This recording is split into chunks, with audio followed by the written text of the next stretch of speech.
Hello everyone, welcome back to the channel. Today's part 3 of the Weber versus SU discussion, and we're going to be doing tuning, my thoughts on tuning, my thoughts on driving, my thoughts on economy.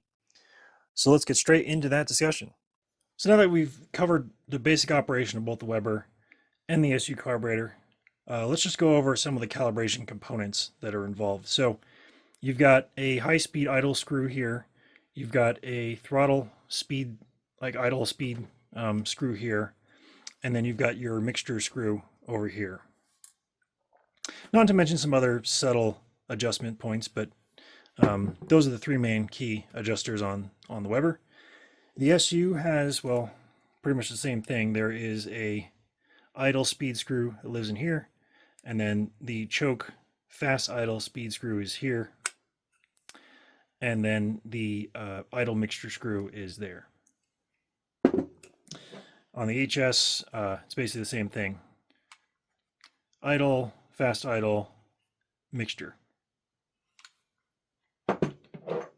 As far as actual calibration components are concerned with the SU, the biggest one is the needle. Once again, it contains idle fueling, cruising, acceleration fueling. It's all built into this one needle. You also have the spring for the damper. This is the HS4 spring. The HIF44 spring is larger, but know that there's a spring in the damper. And if you haven't replaced this spring in a while, I highly recommend getting a fresh one for your SU. There's also, as I mentioned before, the damper rod, the design of this, and of course the oil that you're running in the damper. Those are the main calibration points of an SU. The main calibration points, once again, for the Weber, you have primary idle jet, secondary idle jet, main and secondary jets. You have main air corrector, secondary air corrector, and you also have the accelerator pump jet nozzle. Additionally, you also have a couple of diaphragms. So this isn't a calibration component. However, they need to be fresh in order to work properly. So this is the pump jet diaphragm. As I mentioned, this is the power valve. There's also a rubber diaphragm here. And technically, there's another rubber diaphragm as part of the choke mechanism here.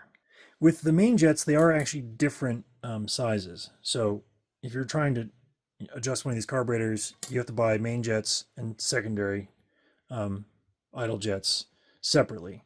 However, the main and air correctors are the same on these chambers, so you can interchange these as well. The pump jet nozzles are unique. I'm not going to know if you're going to be able to see this or not, but the one on my right is a double nozzle pump jet. The one on my left is a single nozzle pump jet. So they have unique pump jet nozzles, and they come in different sizes. And again, it's all in metric sizing. So, a 55 primary idle is 0.55 mil, a 60 is 0.60. But this is typically how you end up tuning a Weber. You end up with either small containers like this. This one happens to be just a general tuning kit you can buy, where you get a selection of primary idles, air correctors, and main jets. And then, if you need anything else, you'll have to buy it individually from vendors to do the tuning on these. The SU, on the other hand, a lot of places stock needles. I get a lot from spares. Berlin is, the ideal place to get needles from. They have a huge selection, as well as, the springs and the dampers. So let's discuss tuning these Webers and tuning these SUs. For starters, if you're going to do any tuning, you absolutely must have a wideband fitted to your car. And I put out a video recently how to fit a wideband sensor to your car, link up here. It's the only way you're going to be able to tell what's going on with the carburetor, because you can see the exact feeling happening at any given time. The rest of it is about understanding where that is happening. And tuning a Weber, it's a process. You have to first set the screws up to the factory settings and observe your fueling. If fueling is wrong, you need to make adjustments to your idle jet size until you achieve the correct position for the screws in relation to the procedure in the book. Once you've, again, the primary idle jet is very, very important because it controls both idle as well as most of the part throttle driving that you have on a Weber.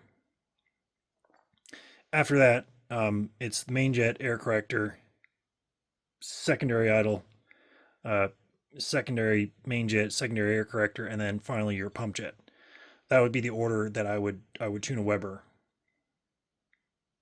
With the SU, I would do kind of the same thing actually. You're gonna make the adjustments for your idle mixture. You're gonna find the baseline, and then from there you're gonna check your cruising RPMs, 2,000, 3,000, 4,000. See what your fueling looks like. Check your full throttle acceleration fueling, and then make adjustments to the needle. Either buy a new needle or profile the existing needle. But either way, that's kind of the approach that I would go to getting this dialed in. The rest of it, the subtle refinements to the oil and the damper rod, will happen after you've done all the tuning on your SU. One of the downsides of tuning the Weber is that because there are so many components to adjust, it takes many runs, either on the road or on the dyno, to dial everything in, because a lot of the progression and main jet overlap. So sometimes you might have a slightly too large idle jet and you'll end up undersizing the main. So then you take a run, it shows a bit lean, so you have to pick a larger main jet, or you might need a smaller air corrector, or you might need a larger air corrector. So there's a lot of back and forth iterative process that happens trying to dial in just the primary barrel, the carburetor. The secondary is equally difficult because it only comes on at like 4,500 RPM. So in order to test this out, you either have to drive the engine quite hard or you're doing an acceleration pull, in which case you'll need to test out everything about the primary all at once. So it's a more difficult task to dial this in. Also, you have 2 throttle plates. So that's 4 sets of throttle bushings. So that's twice as much potential for air leakages into the intake as you would have with a single SU. Obviously, you have a pair of twin SUs, you'd have the same amount of throttle shaft bushings, but just be aware that the Weber is also sensitive to throttle shaft wear, just like the SU is. Another drawback to the Weber is cost. So on top of all the time spent tuning, you also need to have little boxes of expensive, highly polished and machined components. So for instance, each one of these little bits you see in here are probably $7 to $10. And there's 2 crates plus this kit here. So this box is probably about $150 worth of tuning supplies on top of these 2 other bits, as well as this diaphragm. This is probably about $25 diaphragm. This power valve is another $27. So playing with Webers can be a quite expensive chore, especially if you don't have the right components fitted to begin with. Now, if you happen to live nearby a Weber distributor or someone who sells the parts, you can probably just pop in, buy individual components that you need, and then get all the tuning done. But if you're nowhere near someone, you got to buy an assortment kit like this because you don't know what you're going to need until you start tuning. With the SU, yes, there are lots of needles to choose from. However, at this point in time, we've pretty much narrowed down the range of needles that we really need to use. And if you happen to have a 998 Stage 1 kitted Mini, go check out AC Dodd's new AFA needle. He just produced a new SU needle, and it's currently for sale from Berlin, and I believe Mini Spares should have them by now. But he redesigned a profile to give good feeling output for a Stage 1 998 running a K&N filter. But if you don't have the right needle, and you have one that's too lean, you can actually just modify the needle by polishing it in certain locations to achieve the results you need. So with an SU, all you need is a needle that's too lean and the knowledge about how to polish it in order to get the correct amount of fueling you need for an SU. If you can't do the polishing work, you'll have to keep buying needles and trying, but you may not quite get there. You might need some final finesse work on a needle to achieve that final result. So one of the things that's expensive about the SUs is that if you were trying to achieve the best possible acceleration, you would be doing a pair of twin carburetors. So while this might be expensive in terms of its tuning components, a pair of twin SUs is quite expensive because you have to rebuild both of them, you have to set them both up on their linkages, and then you have to dial in the needles equally. So you can spend quite a bit of money rebuilding a pair of twin HS2s or HS4s or HIF carburetors to achieve the same level of acceleration you would out of a Weber like this, or a side draft one. The other challenge might be that there may be no one around you who can do the tuning on a Weber or an SU. So again, one of those challenges that present themselves to both these camps here, the Weber camp and the SU camp. A lot of people are disappearing who know how to do the tuning. And some people think they can do the tuning, but aren't really doing the tuning properly. So if you do have someone tune your car with a Weber or an SU, make sure you take a look at those spark plugs. Make sure you're getting the results you're paying for, because if those plugs are dark, you have poor fuel economy, whatever, that means something's wrong with the tune, or something has changed with the carburetor. You need to investigate. But always take a look at those spark plugs. Make sure they're running clean, because the last thing you want to do is cause bore wash in your engine and ruin your engine. I'd like to iterate that the goal of tuning is to provide the least amount of fuel possible to achieve what you're trying to do. So again, if you're at idle, you want to have as clean running idle as you can possibly get. Lambda 1, 14.7 to 1. It's a great number to target. It depends on the ignition system, of course, but you want to have as little fuel as possible going in at idle.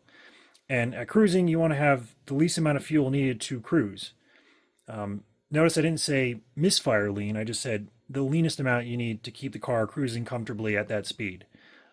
Everything else is acceleration, and that's a totally different fueling. That's 0.85 lambda, or 12 and a half to 1 air fuel ratio. So just be aware that those are the goals we are trying to achieve when doing tuning. But the choice of carburetor is up to you. If you want to have a Weber, great. Just understand the complexity of the Weber and all that comes with it. If you want to have an SU, great. Just understand how it works and how sensitive and important the needle profile is, and what you have to do to get the best out of the carburetor. One detail I'd like to point out about these carburetors is that if you're going to go someplace where there's an elevation change, so say you're driving from sea level up to, 4,000 feet elevation, or higher, the SU carburetor will do a better job at adjusting its mixture based on the elevation change than the Weber will. So if we go back to the book will show here many locations where air is required. So the idle circuit has a small air corrector. The main jets also have an air corrector. We can see here, here's the main jet. There's the airflow, there's the air corrector. The airflow through the Venturi nozzle, again, airflow. So Webers are calibrated wherever the car is. But the problem is that if you change your elevation enough, the Weber will be out of tune, because the airflow will not be the same through these calibration components. So just be aware that the Weber might be more sensitive to actual elevation changes than the SU will be. So if you plan on running up and down mountains a lot, you'll probably be better off with a SU carburetor than you would be with a Weber. Also, you may find that the SU carburetor is actually a more efficient carburetor in terms of fuel economy. So because of the ability for this carburetor to adjust its piston depending on the load of the engine, it means that we can have very, very precise fueling across an entire RPM range. The Weber, on the other hand, has many different circuits. And when I'm saying circuits, I mean the idle circuit, the progression circuit, the main circuit, the secondary circuit. Every single one of those has an overlap period where one is activating and then another one is coming online. And whenever you have an overlap, you have a slightly rich point, or worse, maybe you're trying to dial in dial out a problem with one of the circuits, and so you add more fuel to compensate. I find the Weber to be more fuel heavy in terms of its tuning than the SU is. So if you're shooting for economy, I highly recommend going with an SU over the Weber. Now, with enough time and energy, you can get a Weber to be very efficient, but just realize, again, the cost associated with all these little pieces and the dyno time. And you may find that you might actually need a jet that isn't the correct size. So, for instance, you might be between a 55 and a 60, you might be a 57 or 58 or something, in which case you'll have to be customizing the hole sizes in these jets with very, very, very small drill bits. In case you're wondering what those look like, these would be the calibration drill bits. I believe this is a 0.3 to 1 mil set. So just be aware of just how small these hole sizes are. So if you think, I'll just make a custom set of calibration bits, well, just be aware of how difficult that might actually be. Another key detail is that the Weber truly needs to be tested under load. You need to be running this on the street or running this on a dyno in order to get the correct fuel values on your wideband. It is not a carburetor you can just tune sitting in your driveway. You have to actually drive this in order to get the correct results, because again, it's based entirely on the airflow flowing through these chambers. So with the engine load, it's going to alter the flow. The SU can be mostly tuned in the driveway. All the steady state cruising is equally represented when you just rev the engine to whatever station you're checking on. So 2000, 3000, 4000. Those numbers are pretty much the same numbers on the road. They might be a little different, but I don't think they're going to vary more than 0.05 lambda, whereas the Weber is a significantly greater variation, static versus driving. So be aware of that aspect as well. And one final thought before I close this video out.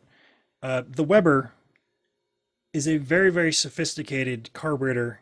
It has many passageways, it has many components, it has many small parts.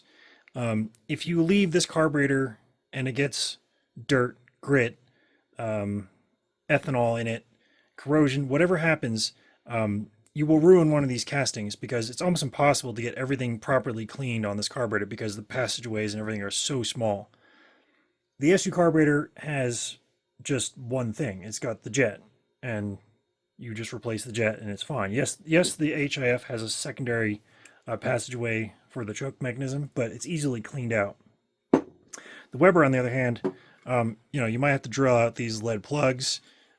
It's got all these caps everywhere for passageways. So if you have one of these that hasn't been used in a long time, you might actually be better off just buying a brand new Weber and starting fresh that way, because these can be quite a nightmare to take apart and thoroughly clean, whereas the SU is very, very simple to clean. And also, the parts are easy to replace.